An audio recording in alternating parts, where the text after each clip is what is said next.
resté. En une nuit, pof, tout par terre. Tout ça pourquoi? Pour que les les engins de chantier circulent mieux. C'est quand même dommage.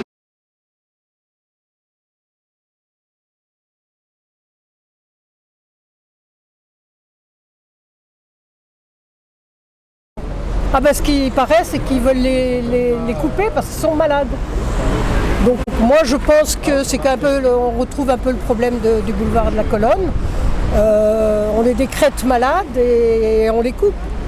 Moi je pense que c'est indispensable d'avoir une contre-expertise d'un organisme extérieur à la mairie. Parce que bon, pourquoi les couper, je ne sais pas.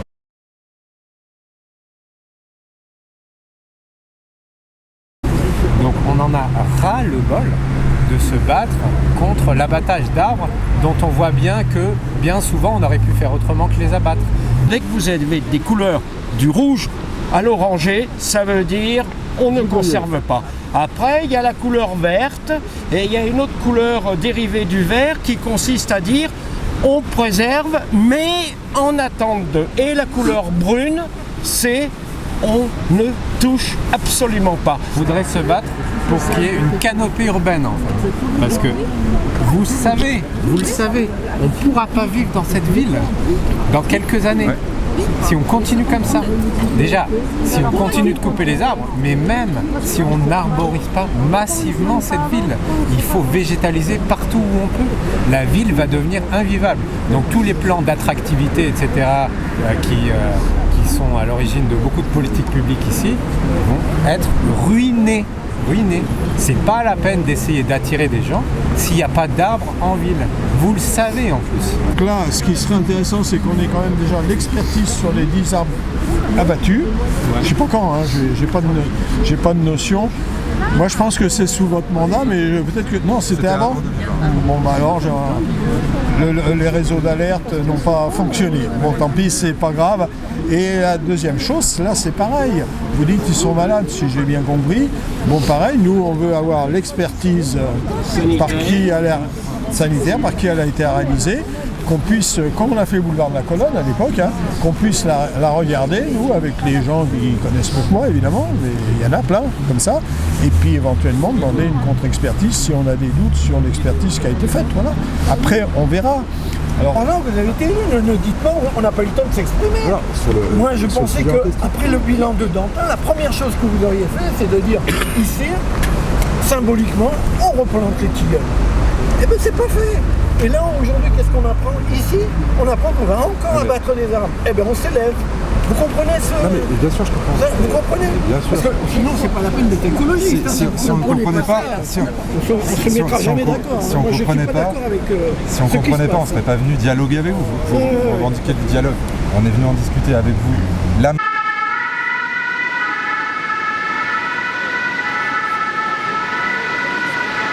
Déjà on est venu dialoguer. Et on est venu faire état du fait qu'on comprend l'inquiétude qui est suscitée par des craintes sur un projet d'abattage. On est venu aussi tenir un langage de vérité sur l'opération en question. Il y a des diagnostics sanitaires qui ont été réalisés sur l'état de santé de ces arbres, d'une bonne partie des arbres. Et il s'avère qu'il y en a quelques-uns qui doivent être abattus pour des raisons de sécurité. On est venu aussi rappeler que les arbres en question ont été maintenus en l'état pour l'instant, mais au prix de la mobilisation d'agents d'astreinte qui sont là pour sécuriser les quais dans les périodes où le vent est assez important.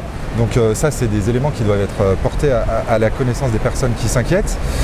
On est venu informer aussi du fait qu'il y aurait un temps d'échange officiel, donc une réunion publique qui va se tenir le 6 janvier à Cœur de Mérande à 18h.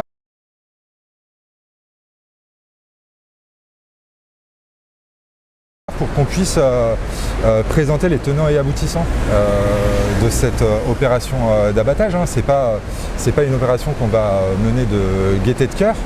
Il faut qu'on puisse l'expliquer, présenter les différents diagnostics qui ont été opérés par nos services techniques, qu'on puisse construire ou reconstruire une relation de confiance, parce qu'on voit aussi que dans les échanges, dans les interactions qu'on a, il y a une forme de passif sur la question de la gestion de l'arbre en ville à Chambéry qui a laissé des traces et qui fait qu'aujourd'hui il y a des interrogations, encore une fois, peuvent être légitimes sur la façon dont les élus et dont la municipalité et globalement tous les acteurs qui interviennent sur l'espace public s'intéressent et considèrent l'arbre en ville.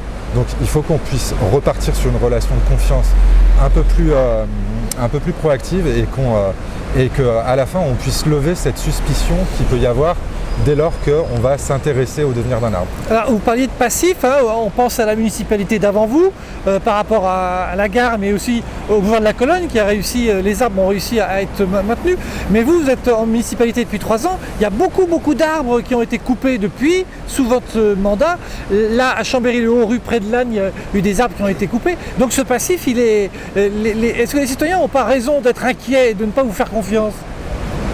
Ce qu'on peut expliquer aux gens, là par exemple on a pu expliquer qu'on avait maintenu l'alignement, qu'on souhaitait maintenir l'alignement on va dire dans une bonne partie de sa globalité, moyennant quelques ajustements liés à des questions de sécurité.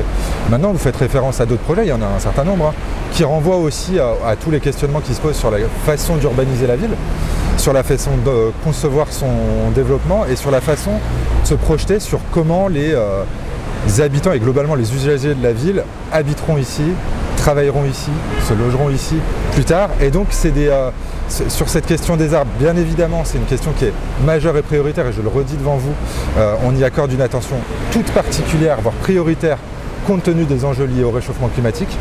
Et là-dessus, je vous renvoie aussi à tous les travaux qu'on a engagés, que ce soit sur le travail de désimperméabilisation et de végétalisation de la ville, des écoles, et je ne vais pas vous faire la liste là maintenant parce que ce serait un peu long, mais pour autant, ce que je veux dire, c'est que cette question de l'évolution de l'arbre en ville, elle ne doit pas être prise isolément, elle doit aussi s'inscrire dans une réflexion globale sur les différents projets urbains qu'on mène dans la ville et pas uniquement sur une carte, sur un périmètre trop restreint.